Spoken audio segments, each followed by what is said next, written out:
So many things have happened over the last several months that have drawn the world's attention to violence.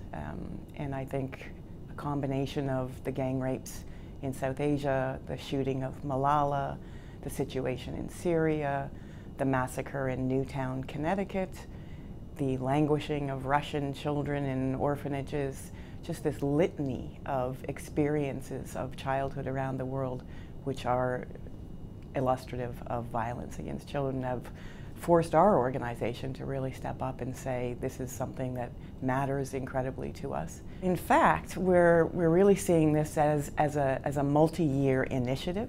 So not a campaign in the traditional sense where you might put up a few posters and run a public service announcement, but in fact we're trying to leverage the protection of children from violence, abuse, exploitation, and neglect to the center stage of the global agenda. Changing people's minds and changing people's behaviors has been at the heart of much of UNICEF's work over the last 2 or 3 decades, not only in child protection, in some other areas as well.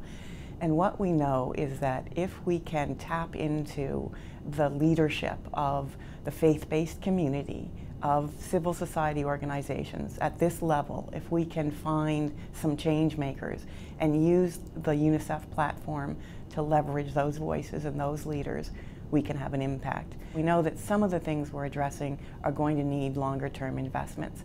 At the same time, I'm optimistic that UNICEF, adding its voice to the endless civil society organizations, to the other partner agencies of the United Nations, and just generally people in the lay public, celebrities, that together we will be able to make a difference. And I think, you know, the interesting thing for me about UNICEF is that it's also the inroads to the kinds of governments that we need to be talking to about these issues, and UNICEF has that access.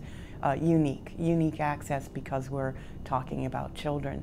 And so we've already had some very positive feedback from governments around the world welcoming the communication initiative, saying they too want to work on end violence.